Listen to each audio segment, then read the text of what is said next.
All right, there we go. We should be live.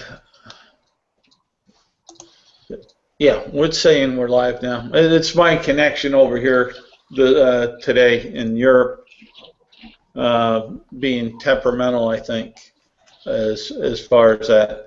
You guys all do hear me, right? Yep, loud and Yeah. clear. Yes. All right. All right, here's another monthly, or we're trying to make it monthly if possible, Guild Unnamed Adventurers Guild Talk session. Here for topic today, prime topic today, since it's we've had some confusion on some aspects for game advertisements and informational pushes is going to be the main topic. Not that it's the only topic as far as that. So with that out there, I want to thank everyone that's participating, all those that will, and those that will end up listening. Thank you for your time as far as that. And I know on the side that between basically the 4 DMs that we got going on right now or have been involved, we discussed some of this to have some kind of ideas or way forwards, I believe. But some of it I don't understand totally the complete issue, and so I'll let the guild members out there express what they think, and it may clear up some of the things in my mind, because I know I have a habit of doing things a certain way. It doesn't mean it's the right way. So I'll let some of the others chime in on this topic at the moment.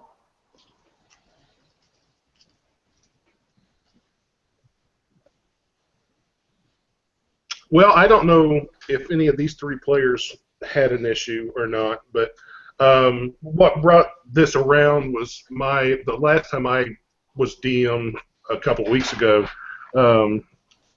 Apparently, I didn't advertise the session as much as you do normally, Charles, and at least 1 or 2 people that kind of brought about some confusion,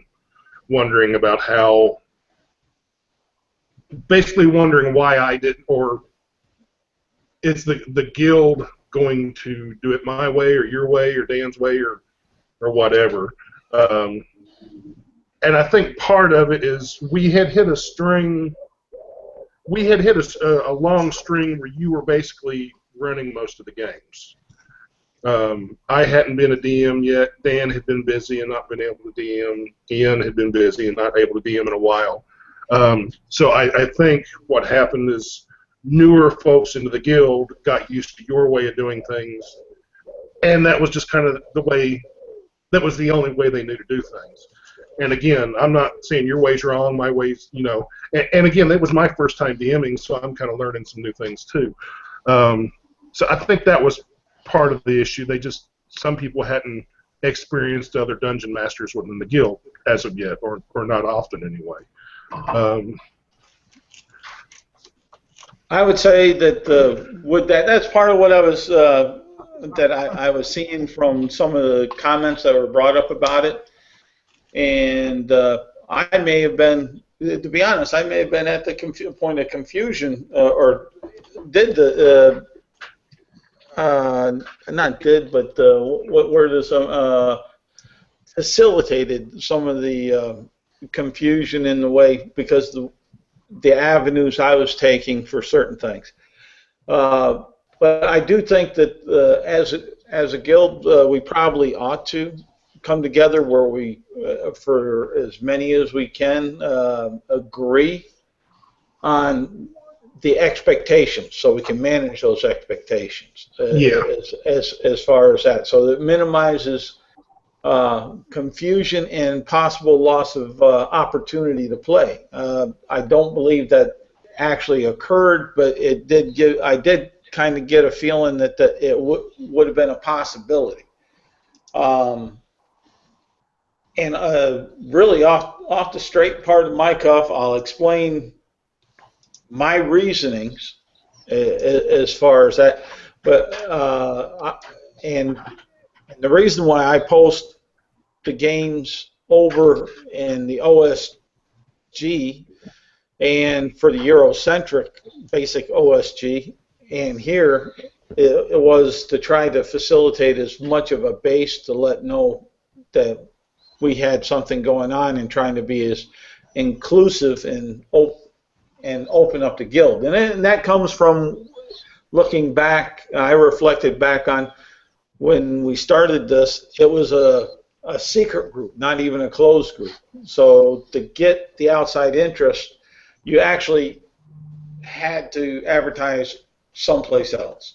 And then you directed them, gave them authority to come on in, actually to join, and then they were able to see the material on the page. We since have changed that a while back, so it is easier for folks to find us and look at things that are going on.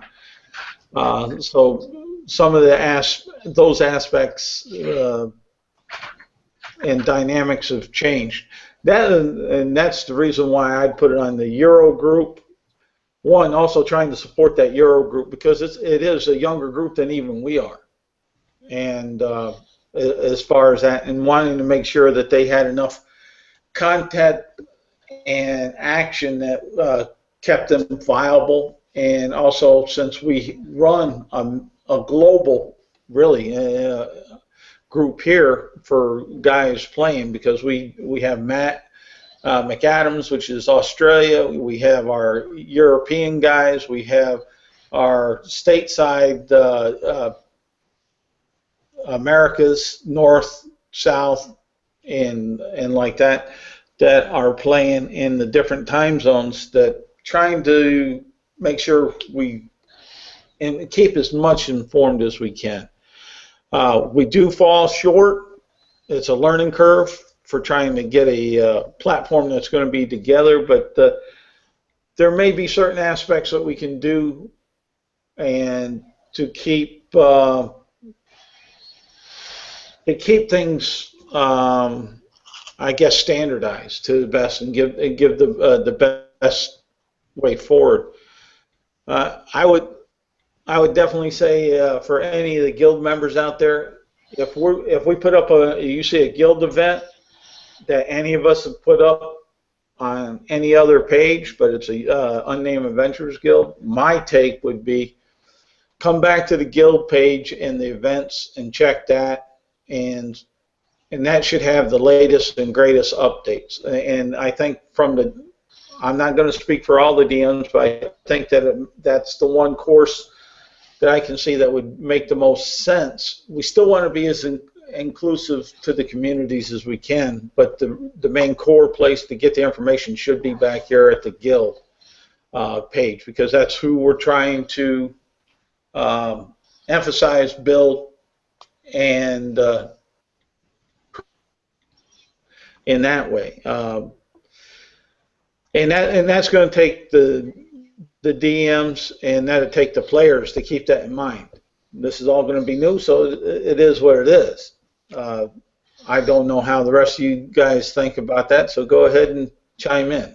Those are just some of my thoughts on it at the moment.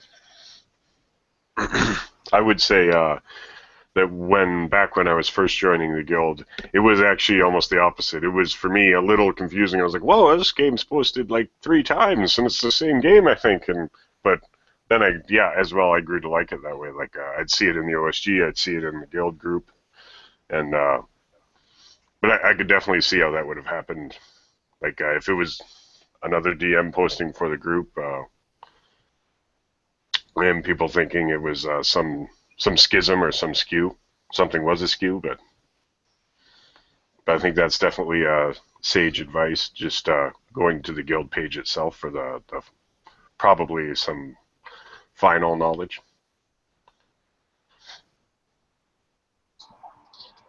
I always, in the start when I came in, I always think there was more DMs, and I understand the tutor was busy all the time.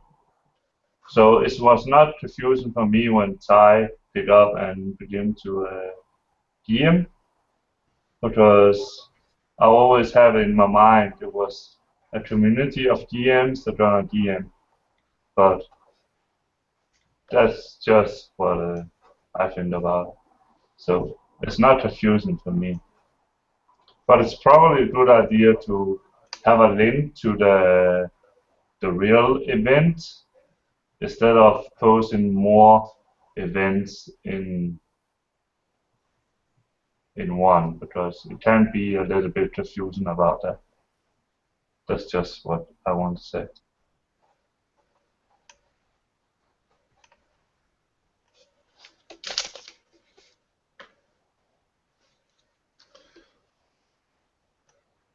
Um, Matt, any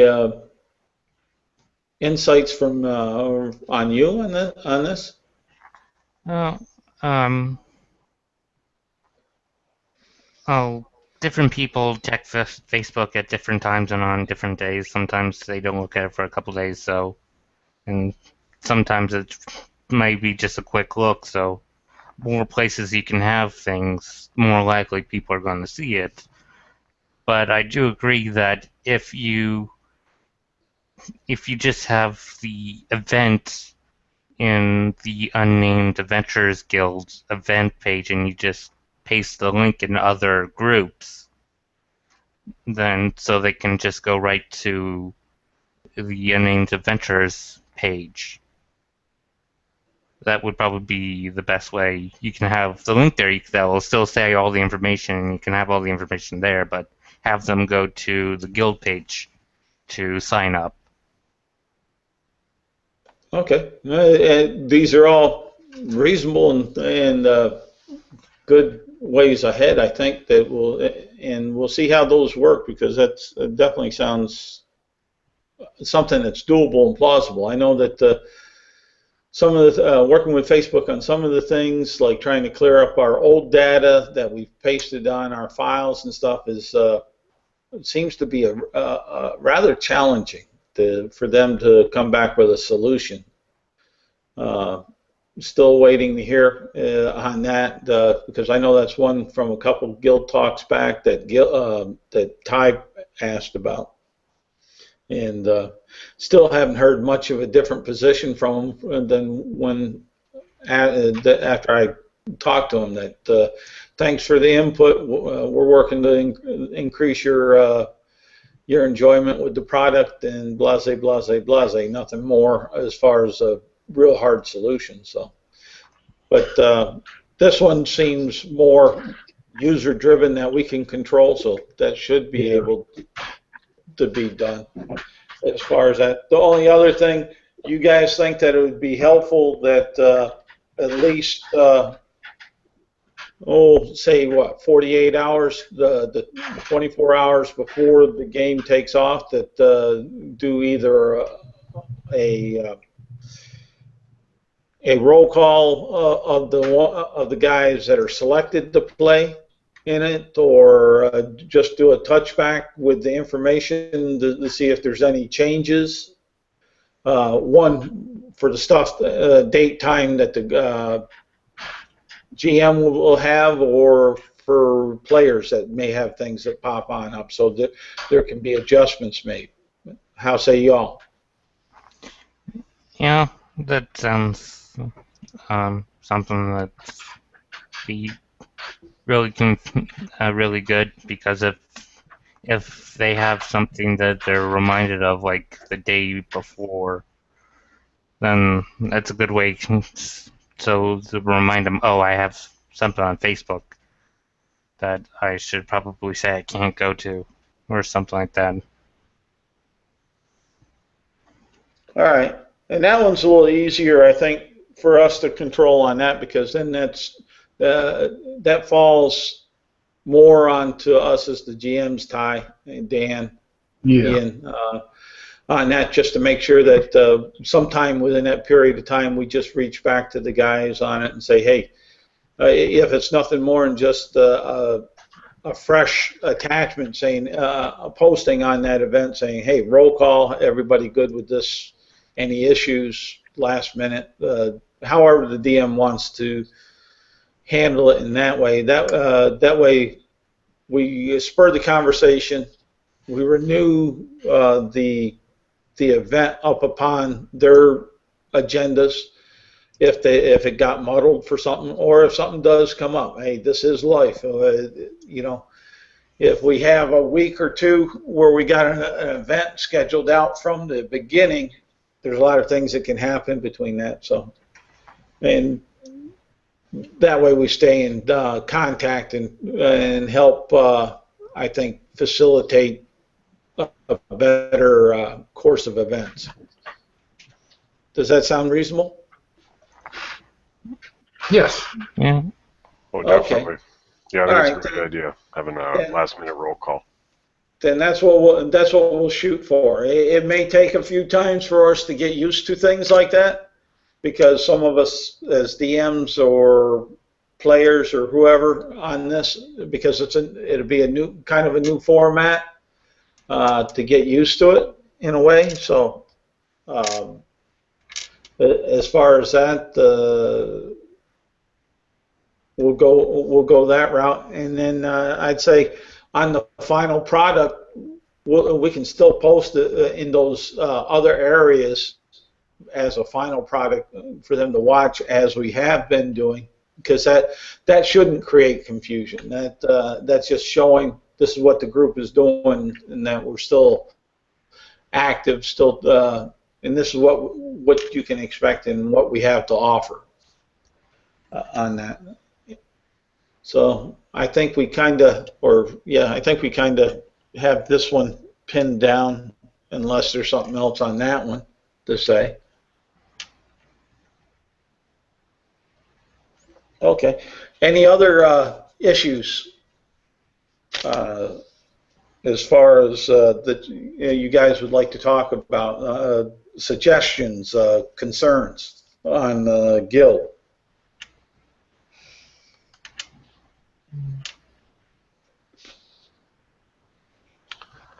Nothing comes to mind, but I'm looking forward to getting some more gaming on with the guild.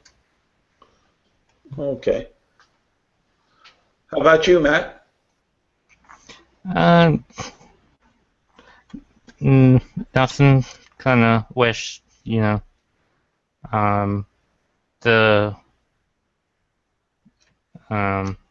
there be more different, change up the different days there's games, because right now Thursdays, that's when my regular group goes, and I'm on Saturdays, that's when my regular group goes, and I'm in a mini campaign with David on Thursdays, and those seem to be the only 2 days people are running games. All right. What I can say with pretty much 100% assuredness here that within the next few months, that should not be a problem. Because I'll have eventually,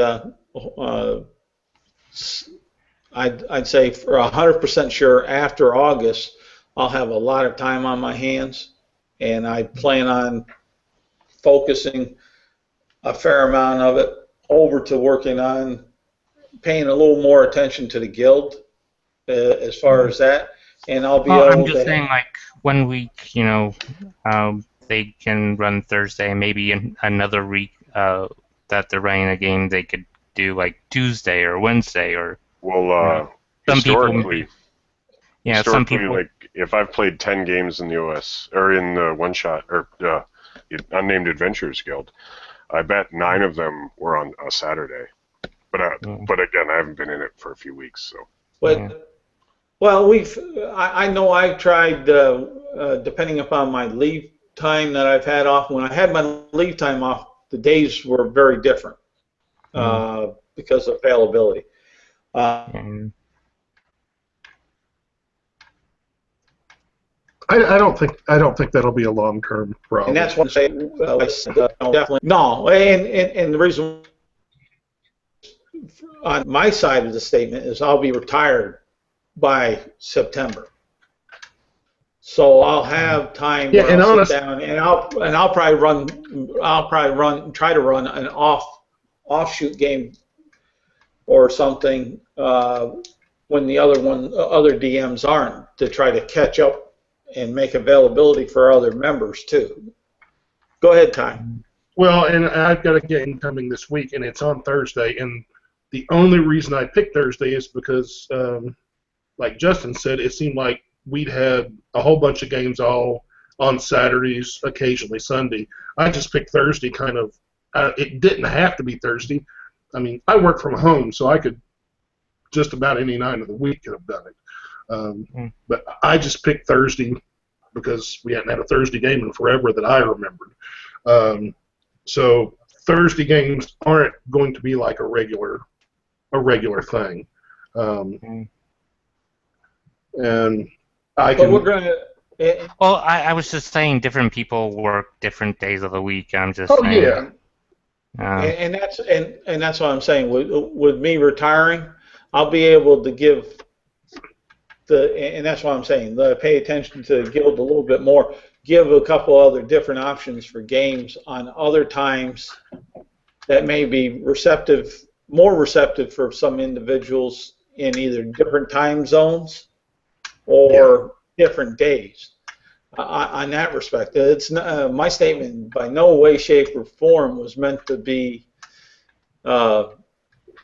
any kind of negative comment on any day that any DM would pick a game, because I know that as the members here, we pick them up whenever we can, and that was one of the flavors of this that we wanted, was the flexibility. But you make a solid point. And as far as for other members and their schedules and shifts and such, not being able to play or have the opportunity to play as often with the way that we've had things go here lately. So, and that should be changing. So you can feel rest assured that your concerns are being addressed. Yeah.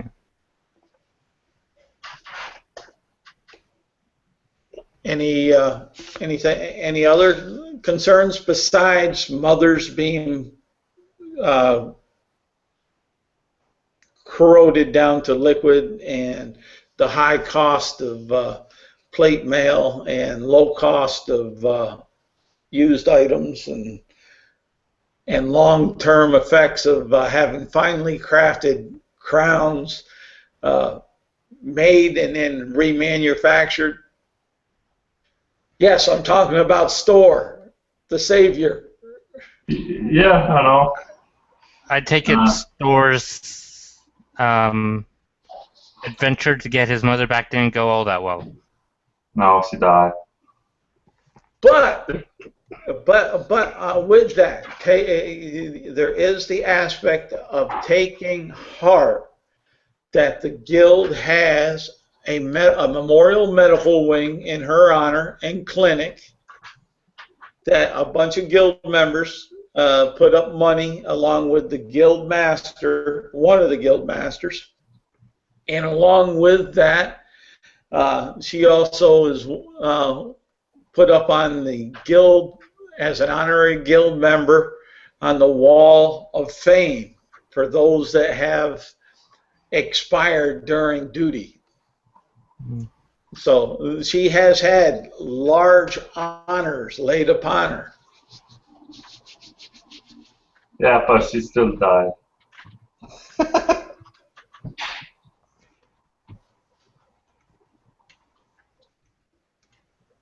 Well, if we'd had a mop or a sponge, we could have tried to save her. Well, even a vial, a canteen, something like that, some kind of remnant to bring back and maybe do a wish. But there again, you'd have to find something that could get you that wish. Oh, another adventure hook. Yeah, I want a wish. I want 2 wishes. You don't want. I'll tell you a story. You're a needy individual. He needs a new crown that grants different wishes. Yeah.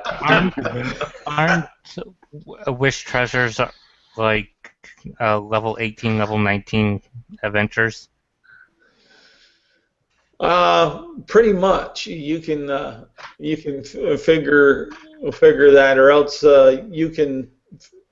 There's a lot of different ways. I've DM'd in the past where there's a magic user that can cast a spell, but he needs these components, and he's not leaving his comfy little lab to get them. So hence, you, the person that wants the wish, you have to get your team together to go get all these items.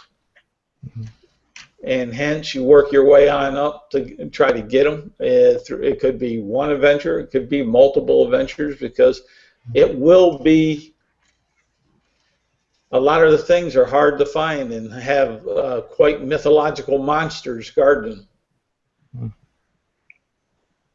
Because a wish is a strong piece of magic.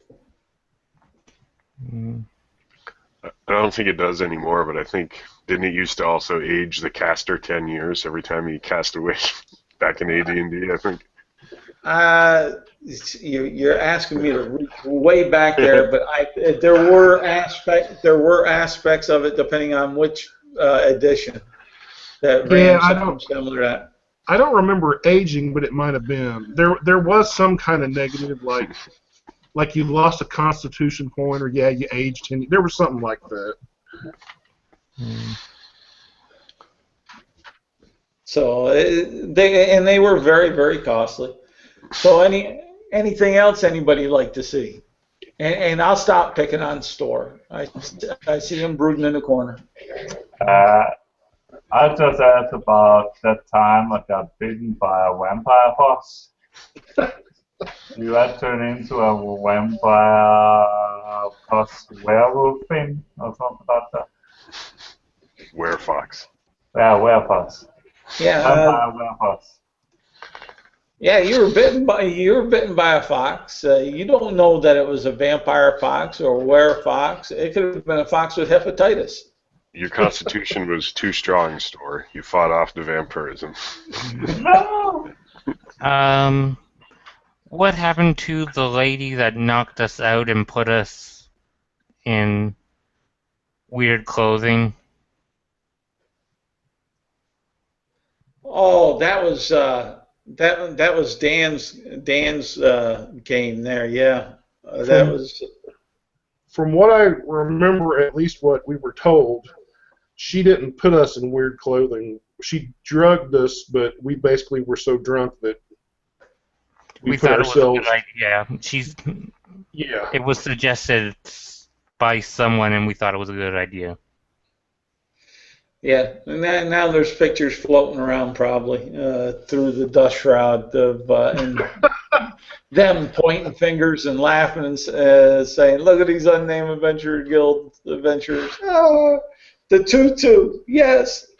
Hey, they can point and laugh all they want, but every single time the dust shroud has gone up against the UAG, who's walked away and who hasn't? We've killed a lot more of their members than they've killed of ours. I don't know. It sounds like you're throwing the glove down to Dan on that one now. Well, maybe. As far as that, but which should be interesting for some of his future events that he'll do. All I remember is she was a part of the Dust Shroud's Thieves Guild. What was she? Or I know she. I can't remember exactly off the top of my head about Mama there, the dwarf, Big Mama or whatever she was called. Yeah. If she was actually in the Dust Shroud or I know. I think she definitely had some kind of association though. Yeah.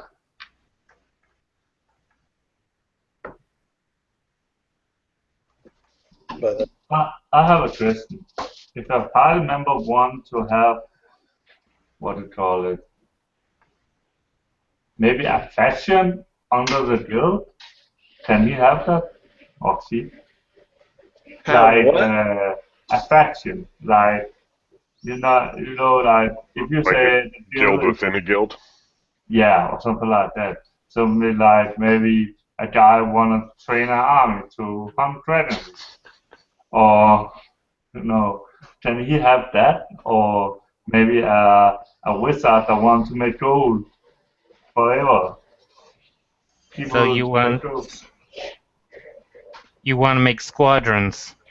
Yeah, maybe. I don't say the guild need to be about squadrons, but I like to, or store like to have maybe a place where you train guards to hunt evil or whatever you want. So it's more like so so you hire alpha, but you also have the guards to protect the guild instead of do the special ops or something like that. Well, that's a good question. That's good question. I would, from my aspect, say as long as the guild dues are paid and abide by the guild precepts of not being evil, then a faction within the guild that's specialized, I don't see how that would really harm things at all. It could make for some specialized guild adventures or some adventures that are specialized down for a certain event or for that faction or something. Yeah, I don't see the issue with it. I don't know about the other DMs how they feel about it. So we have a spellcaster faction, archery faction. Yeah, so I guess something like that. Looking at it, I was thinking kind of like in the I don't know, Savage Coast, Forgotten Realms, where you had like the Harpers or like that. And those are very wide factions that are outside of a core entity. But if you boil it down, like in the context that you're talking about, Matt, a squadron, a patrol, or a company of specialized adventurers that got together under the guild's moniker. There again, they would need to stay by the guild tenant and make sure that their guild dues as individuals are paid, from those adventures that they do there, that the guild still gets their 10% of flesh. Yeah. As a DM, I don't have a problem with it, and in game, I don't have a problem with it. But out of the game, or looking at it from the outside, I would be, if we have this group of specialists, say we have like 4 or 5 players or characters who are all dragon hunters in one way, shape, or form. I'm thinking it's going to be almost impossible to get all of those 4 or 5 players together at the same time. And that would be a challenge. Yeah. On that aspect. But there again, I would say that would be more so, I'd say, left up to possibly that faction head, because it would you'd have to have a administration for that faction to tie into the faction of the UAG to administrate and coordinate certain actions, so you weren't running over top of each other. Yeah, I think the faction I told about, it was part player characters and NPCs. Yeah, that's what I thought you meant, was just inspiring NPCs to start following you, because of course you have a fighting crowd. dragons and stuff like that. Just have NPCs to help on quest. Pretty much that. More like that in guard the mouth of a dungeon. Yeah. Well, I know in ages old, with very old versions of D&D, that was actually like one of the fighters' only ways of progressing in later game, because they stopped getting bonuses to hit, and they just get increased soldier followers, and it becomes the men at arms that they'd have follow them and attach them. But that quickly becomes a war game, not a role-playing game. Like, well, yeah, in a large sense. That's why if you did it, you could probably do it either way, I guess. The one way that I was talking about as PCs, the real troublesome part being, like Ty was saying, is the scheduling event for all those members to get together and have an adventure for them, so they stay content as a faction themselves, and that's not as a PC, but as the player, because that player is going to want those PCs or whatnot to progress when they could, because they're going to invest time, energy, and imagination into them, just like they do with a regular character. So it's something I wouldn't be averse that we could try out, see how it goes. If it falters, it could be stale. At the very least, they'd all be UAG members, since they're going to be under that. So they could also progress in any of the UAG adventures that they found time or desired to play in. So there's a couple ways to look at it, I guess. And as non-player as NPCs, yeah, you could have men at arms. Eventually, it makes sense for certain powerful characters to do menial tasks, or whether it's guarding their rear six while they go cave skulking. Just a lowly shield bearer. You're talking about our traffic. You're talking about our traffic bump. Torchbearer. Yeah. I think that's called a link boy. Is a person who holds a lantern or a torch. But myself, if it's going to be any of my games that I'll run, I'll give it a try. The other DMs, I'll allow them their latitude where they're going to be comfortable. But and if it becomes too cumbersome, well, they're just going to be they'll be considered just standard UAG members. It's not saying that you can't have a group of UAG members that have common interests. They come together, and that's basically how I'm looking at it, with a common purpose to go after certain things. Yeah, it would kind of be like the Dusk Shroud is an overall organization, but it's actually broken up into at least 3 different groups that I know of. Yeah, and that's where I'm taking the lead on from that. Yeah, and there might even be factions within those that I don't know about or we don't know about.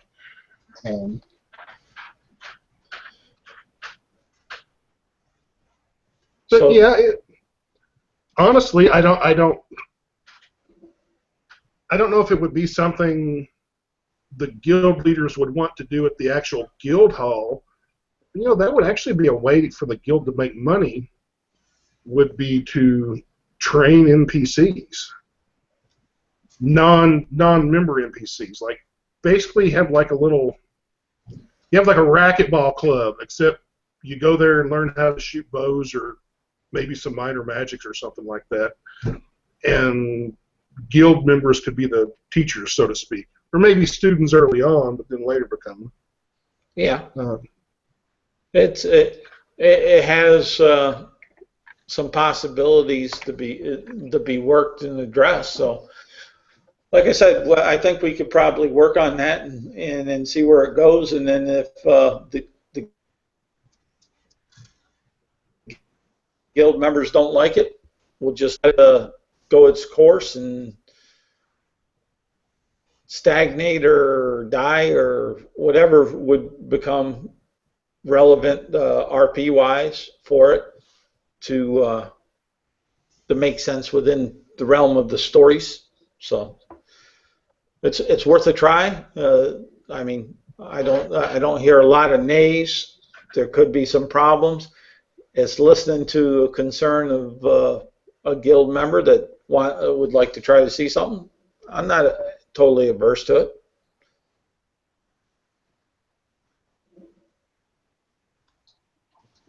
Cool. But the idea about the thing to train them, it was more like if you need to set a trap or something like that. It's hard to set a trap and build stuff like 4 persons. It would take like a hell of time. But if you have 5 NPCs that can build while you are doing something else, it's more like that. It's like support role. Busy work. Yeah, if you like, yeah. Was something like that. Train them to build a fucking catapult to attack a building or something like that, right? Or building a huge harpoon to bring down a fucking dragon or stuff like that, maybe. Just maybe. Illumina has some siege engineers inside it that do those things. There's certain aspects within the city of Illumina, as far as skills and crafts that are there to facilitate something like that. If that's what if you're looking for a siege type weapon or a specialized weapon to get your revenge out on a large ancient black dragon. Yeah, that's cool, but it's gonna cost money, right? Everything costs money. Even men at arms cost money for upkeep of them. Even yourself costs money for your upkeep. Yeah, I know. I hate upkeep. Stupid thing. Well, it's there. It's the edge, and I hate. I'm going to say a term that I don't want to try to use too often, but because I really hate it because we're talking about a fantasy game, and I'm going to say it adds a touch of realism to the aspect of the world in the game. But in this case, it's a pro. But sometimes I think some of the other games and discussion lines, I think, they want to focus themselves down to the most realistic, more historical aligned, and like that, where I believe my incept of where we're playing and what we're playing in this arena is fantasy. It don't always have to make sense. It's magic. It's FM.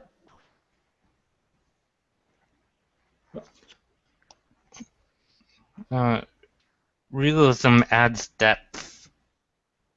There again, not saying it doesn't, but when you forsake, to me, when you forsake the fun and the gameplay to try to explain out how this could realistically happen, or something could realistically happen, I think you lost the core center of what fantasy role play is. Now, historical role play, there is that. If you want to play that, that's cool too. I don't hold nothing against either. They're all fun. Well, yeah, I mean, it's a balancing act between realism and fantasy. I mean, yeah. If you even take something relatively mundane like the longsword, I personally have in real life longsword training. I know how to use one, and I can tell you right now, D&D gets it all wrong. Yeah. But if I came up with rules like feats and this and that and the other thing to like make the longsword more realistic, it would bog down the game. It would slow things down, and it would make it boring for most people, including me even. Yeah, and my whole point isn't to berate realism as much as it is it's fantasy. We don't have to explain everything. I'm here to put realism behind me, actually. Like, this is escapism. Yeah, no, I understand. You have to have some level of realism, but yeah, I mean, if it gets to the point where it's slowing things down or it takes the fun away, then yeah, it's got to be gone. And yeah, I was just thinking like adding like to the depth of the world by layers of description and whatnot is how you create the realism. But yeah, I see how they're hand in hand from what Matt was saying.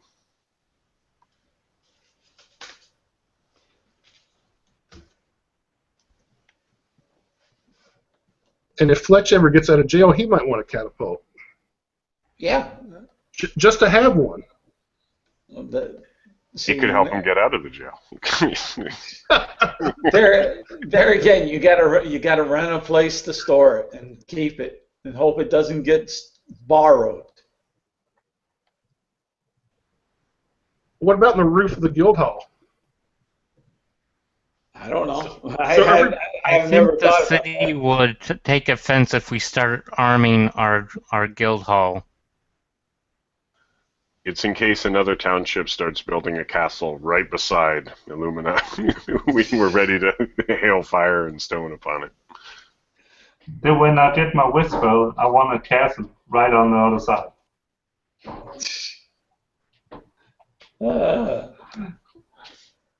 You're killing me. He doesn't want a wish spell. He wants like 100 wish spells. But no, and nobody out there, take it wrong, that I'm against the realism. There is a strong element of it, and yes, we do. We, for us as people, have to come to a point where we realize this is how we're justifying it. This is why we have coins. This is why we do business in this way or that way, whether it's bartering coins, whatever. The political undertones, how they'll work and like that, but at the same token, how that magic missile works isn't really so much to get bogged down. I've been in some campaigns and some groups where they got bogged down with some of that. Oh, the physics, they're all against it. What physics? We're in a magical realm. That's my only point on that there, Matt. Not saying your view is wrong. In fact, there's a lot of truth to needing a strong element of realism at points. Well, I wasn't like saying trying to get physics into it. I'm just saying, you know, there is, when you do something, there's a cost to it, and you should enforcing the realistic effect of that helps add another dimension to things. Yeah, you mean like if you punch a dart, the dart's gonna come out after you, right? Something like that. Yeah. Yeah. Yeah, you stab a dragon's child in the leg with a pike, and you have consequences. Or they come and they steal your mother. Oh, Store. That was a couple of ventures ago, wasn't it? Maybe. Well, when Fletch is out, if he ever makes it out, if he knows it's the same black dragon, he'll be more than willing to go help hunt it down and kill it. What happened to Fletch? He has been arrested and is in jail. There was a battle, probably in game terms it would be months ago now. In real life it was probably months ago now. There was a battle in a small town outside, a few days outside of Illumina. And basically it was the guild and the local city watch were fighting off forces of the Dark Queen. And during the battle, a number of local people were killed accidentally, I guess would be the way to put it.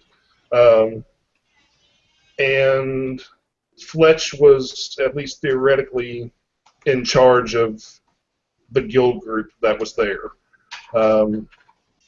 So the town itself has proclaimed the guild heroes, but a local merchant has gone to Illumina and filed a lawsuit and has pressed for criminal charges against the guild leadership. And basically, fairly recently, a group of city guards showed up at the guild hall and said, we've got to take somebody in. And Fletch sort of volunteered. Instead of Pincus or somebody who's really a big shot going in and the problems that might arise, Fletch basically volunteered and said, you can take me, since I was in charge of the battle anyway. So now he's currently sitting in jail. And it's not his first time there, and he's even got friends in there probably, so to him it's not that big a deal.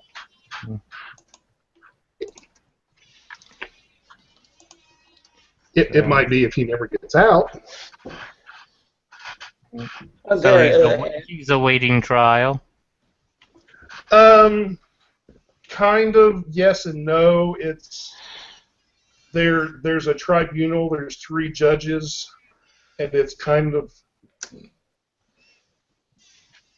to metagame a little bit, it's kind of a rigged shell game against the guild, the people that are behind these judges. But I've got an idea. It'll probably be 2 or 3, maybe 4 adventures down the road. But it's basically going to come down to guild members will have an opportunity to exonerate Fletch and the guild eventually. Or witness the hanging. Or be part of the hanging. That's always a possibility. And there again, Fletch's hands are totally in Ty's finger grips.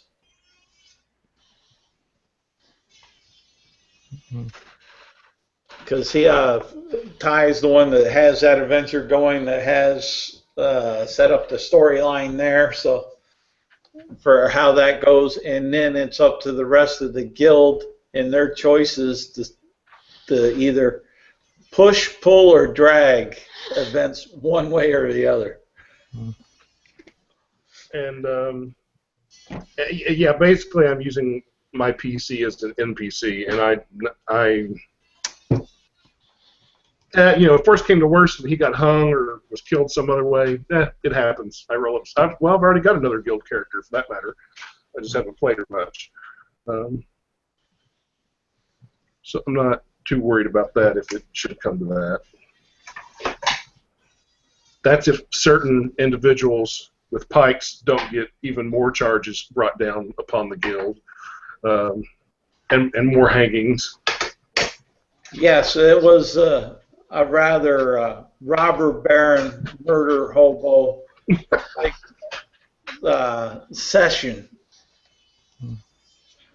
It made me, if we put it in what would be a good World War I, World War II scenarios. Oh yeah, there'd be court martials left and right.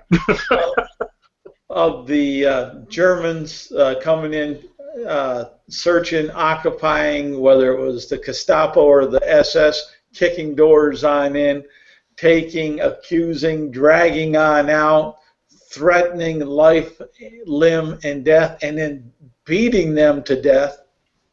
That's about that one game, just in a different time frame. And don't forget stealing personal belongings. Well, that's all in the name of proof, right?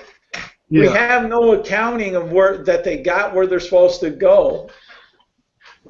There again, we're just now finding out from Adolf's collections and the Nazis' collections where some art are popping out to be relocated back to the proper owners.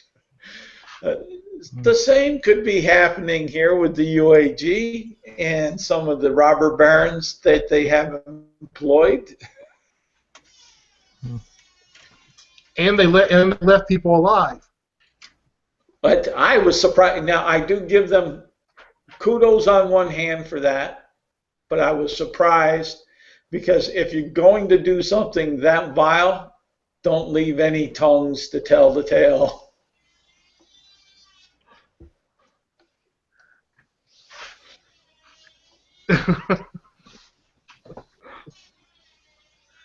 But it was a fun. If you haven't seen it, Matt, look it up. Oh, he dropped out. I was going to say you definitely need to watch it. It was a fun game to watch. I was commenting along at it, and Yeah. it just. I was surprised. I really did. I thought other characters would not have acted as the core of social conscience like they did. It impressed me. When your rogue is your party's core conscience, you know that there is something in the air or the water there that has twisted the other's personality just a tweak or two. It's not the first time the guild's gone down a dark path. Oh no, it probably won't be the last, but it was just fun. But it was just fun to watch. Here's Matt. Yeah, Matt, I was saying before you dropped out was go back and look at Ty's game, Return to Ando Trillion, and you'll see what I'm talking about with that montage of events. It was a fun game. It was a fun game. It's just if you know some of the player characters and their core personalities before, all of a sudden it's like they did a 180-degree shift, like they were possessed. You're waiting for the head to spin around, and who was it, Blair there from The Exorcist, Linda Blair, to start spewing this green goo out.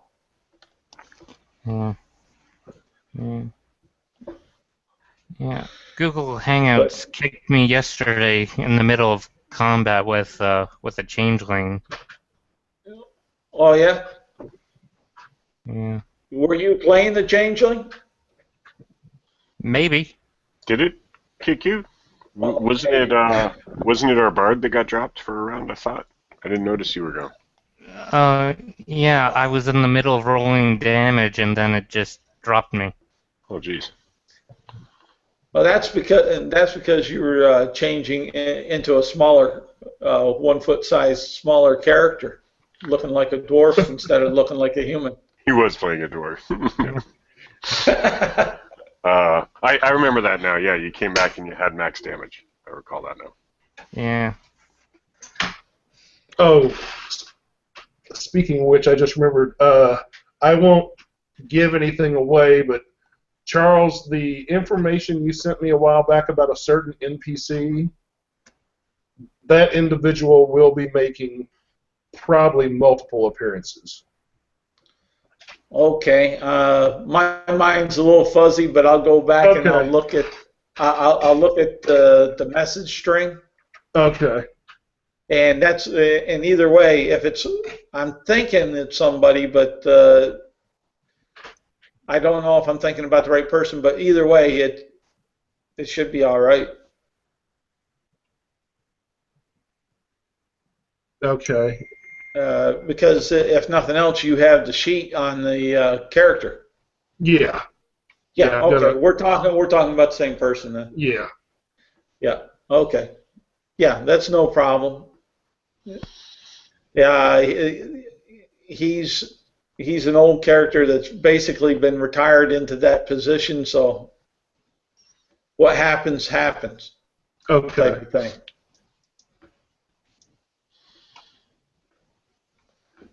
So anything else that you guys would like to talk about?